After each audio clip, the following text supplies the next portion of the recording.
मेरे प्रिय छात्र छात्राओं, आप सभी का ब्लूमिंग रोज एकेडमी में आप सभी का स्वागत है। आज हिंदी सब्जेक्ट के चैप्टर 2 जो है लाख की चूड़ियाँ पढ़ना है। लाख की चूड़ियाँ जो चैप्टर है उसके जो लेखक हैं कामतानाथ जी हैं। तो सबसे पहले लाख की चूड़ियों के बारे में, यानी ये जो चैप्टर है लाख की चूड़ियाँ, इनके बारे में बताने से पहले आपको कामतानाथ यानी जो लेखक हैं इस लाख की चूड़ियाँ चैप्टर के जो लेखक हैं कामतानाथ, उनके बारे में थोड़ा सा जानने की ज़रूरत है। जैसे पिछली कक्षाओं में यानी अब क्लास 7 में मैंने हर राइटर के बारे में ज़्यादा नहीं, आपके स्टैंडर्ड के लायक जो भी है उनके जन्म स्थान या इनकी एक दो रचनाओं के बारे में मैंने आपको बताया भी था। उसी तरह मैं आपको क्लास 8 में भी इनके बारे में थोड़ा बहुत इनकी जानकारी से अवगत कराते हुए चलता हूँ। जो कामतानाथ जी का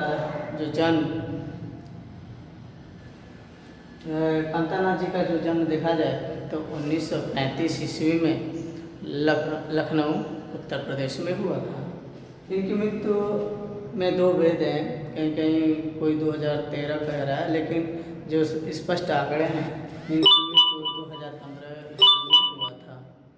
ठीक, यानी कामतानाथ जी का जन्म 1935 लखनऊ उत्तर प्रदेश में और मृत्यु इनका 2015 ईस्वी में।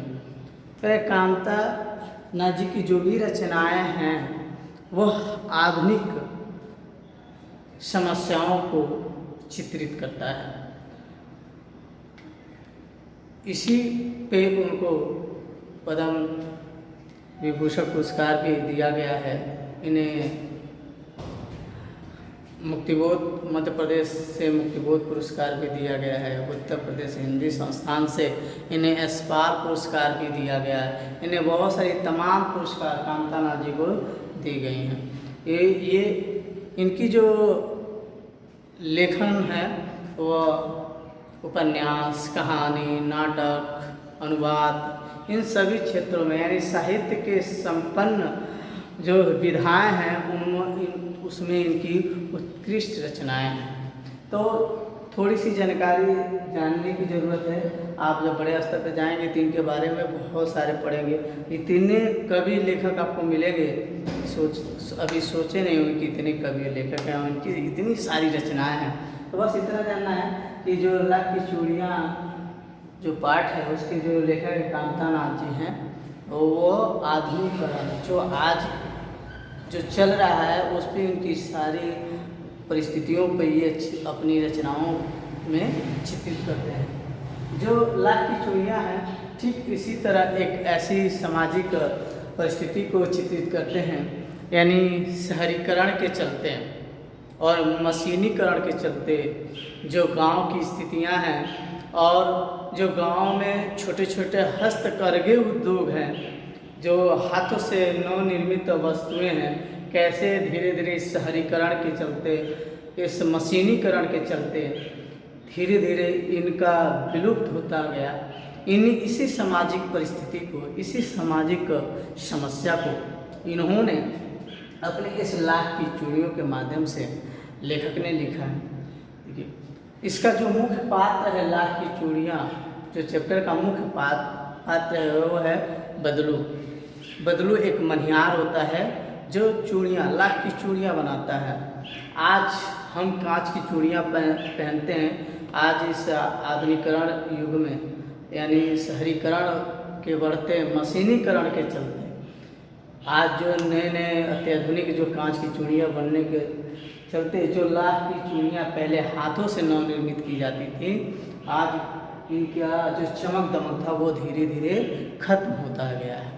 यानी इन्हीं सारी समस्याओं को एक जो हस्तकरघा जिनका जीवन यापन इन्हीं के आधार पे था, वो कैसे धीरे धीरे शहरीकरण के चलते, इस मशीनीकरण के चलते विलुप्त होता गया, उन्हीं सारी समस्याओं को ये कामतानाथ जी करते हैं। और कामतानाथ जी यही नहीं, अपने जब वो छोटी अवस्था में जब अपने मामा के यहाँ जाते थे, मामा के घर जाते थे तो उन्हें सबसे अधिक जो इस लाख की चूड़ियों का जो नायक है, जो प्रमुख पात्र है, वो उनको सबसे प्रिय क्यों है तो कुछ आपको इस वीडियो में बता देंगे, कुछ अगले वीडियो में बताएं तो आप थोड़ा बहुत इसके बारे में, लाख की चूड़ियों के बारे में जो समझी था बताएं। कुछ चैप्टर से संबंधित बताता हूँ कि जो कामताना जी जब छोटे, जो लेखक है वो छोटी अवस्था में जब वो अपने मामा के यहाँ, यानी मामा के यहाँ का जो उनका गांव है वो बहुत फेमस होता है, वहाँ जाते हैं तो उस पूरे गांव में, यानी मामा के गांव में उनमें सबसे यदि कोई फेमस था तो वह बदलू काका थे। चूँकि वो मामा के न कहकर उन्हें बदलू काका इसलिए कहते थे कि क्योंकि पूरे गांव के लोग उन्हें बदलू काका कहते थे। लेखक को छोटी अवस्था में होने का कारण इस चीज़ को न समझ बदलू मामा की जगह उन्हें बदलू काका कहते थे। क्यों? वो उनको उस गांव में सबसे प्रिय थे। जब ये छोटी अवस्था में वहाँ अपने मामा के घर जाते थे तो ये लाख की बनी छोटी छोटी गोलियाँ उनको खेलने के लिए देते थे इसलिए, और इसके साथ ही साथ वह अपने घर में इनको बहुत ही लाड प्यार भी देते थे, खाने के लिए बहुत सारी ऐसी चीज़ें देते थे, इसलिए लेखक को बदलू काका बहुत ही पसंद थे। जो बदलू काका है वह गांव में लाख की चूड़ियाँ बनाते थे। यह जो लाख की चूड़ियाँ थे, जब मशीनीकरण युग नहीं था, यानी कांच की चूड़ियाँ नहीं बनती थी, उस समय हाथों से चूड़ियाँ बनाई जाती थी, जिसमें लाख की चूड़ियाँ बहुत लोग बनाते थे, लेकिन जो लाख की चूड़ियों में सबसे फेमस थी वह बदलू काका की थी। यानी पूरे गांव में ही नहीं बल्कि अगल बगल के गांव में भी बदलू काका के द्वारा बनी हुई लाख की चूड़ियाँ फेमस थीं। किसी भी शादी में यदि विवाह के दौरान बदलू काका के लाख की चूड़ियों का बहुत ही अधिक मांग था, डिमांड था। बदलू काका के हाथों में जैसे ऐसे प्रतीत होता है जैसे विश्वकर्मा, यानी शिल्प देवता विश्वकर्मा जी हैं, बस इतनी बारीकी के साथ उन्होंने चूड़ियाँ बनाते थे कि किसी का भी उस लाख की चूड़ी पे मन मोह जाता था। ये सारी घटनाएं, यानी जो लेखक है, इस लाख की चूड़ियाँ कैसे मशीनीकरण होता गया, ये इतनी बारीकी के साथ बनाते थे, इतना सुंदर कि वह जो कह देते थे उससे थोड़ा भी कम न करते थे, वही दाम लेकर रहते थे। तपती भट्टी में धूप हो चाहे गर्मी हो, धूप हो गर्मी हो, जाड़ा हो बरसात हो, सभी स्थितियों में वो भट्टी के सामने, दहती हुई भट्टी के सामने ये लाख को पिघलाकर उनको एक आकार, चूड़ियों में आकार देते थे, जिसमें बहुत ही कठिन कार्य था।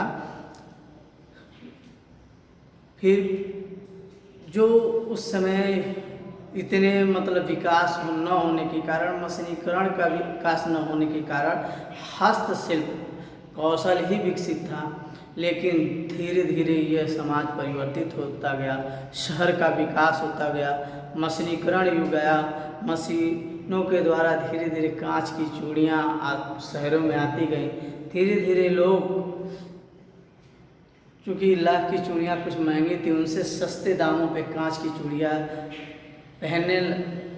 मिलने लगे, लोग पहनने लगे, जिससे धीरे धीरे लाख की चूड़ियों का जो प्रभुत्व था धीरे धीरे कम होने लगा और वो एक पूरे समाज में, पूरे लोगों पे कांच की चूड़ियों की ही छाप पड़ने लगी। धीरे धीरे लाख की चूड़ियाँ कम होती गईं, कांच की चूड़ियों का वर्चस्व बढ़ता गया। धीरे धीरे एक तरफ क्या है, सामाजिक स्थिति है कि जो लाख की चूड़ियाँ बनाने वाले जो लोग थे, यानी जैसे बदलू काका है कि जैसे और लोग थे, धीरे धीरे इनका जो उद्योग था बंद होता गया। एक स्थिति ऐसी भी आई कि इनको सारा कुछ बंद करना पड़ा और धीरे धीरे कांच की चूड़ियों का जो संसार है वो व्यापक होता गया। इसमें लेखक ये भी बताना चाहता है कि कैसे आधुनिकीकरण, मशीनीकरण के चलते जो हस्त कौशल, जो शिल्प थे वो धीरे धीरे कम होते गए, और एक स्थिति ऐसी भी आई कि लोग उन चीज़ों को बंद कर देना पड़ा, क्योंकि उसकी डिमांड कम होने लगी।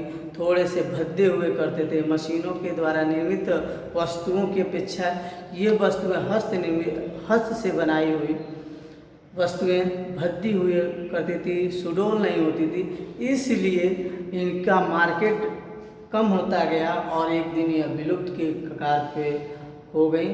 और इनसे जुड़े जो भी लोग पेशे से थे वो भी आर्थिक तंगी से जूझने लगे।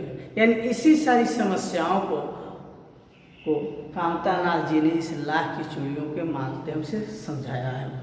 और जो भी चीज़ें हैं इससे, यानी इसी समस्याओं को उन्होंने इस पाठ में रखा भी है। अपने बचपन की यादों को कैसे उन्होंने सहज के जब बड़े होने पे ये इन चीज़ों को बदलू काका को याद करते हुए सामाजिक ग्रामीण स्थिति में जी रहे और हस्तशिल्प कौशल से जीविका यापन करने वाले लोगों की मनोस्थिति का मार्मिक चित्रण उन्होंने इस लाख की चूड़ियों के माध्यम से किया है। कैसे शहरीकरण का विकास होता गया, मशीनीकरण होता गया, और धीरे धीरे इस मशीनीकरण ने, शहरीकरण ने जो गाँव में हस्त कौशल शिल्प था धीरे धीरे उनके हाथों से छीनता गया। इन्हीं सभी का इस चैप्टर में उन्होंने वर्णन किया है। बाकी और सारी कुछ छोटी बड़ी चीज़ें अगले वीडियो में आपको बताऊंगा। Thank you class.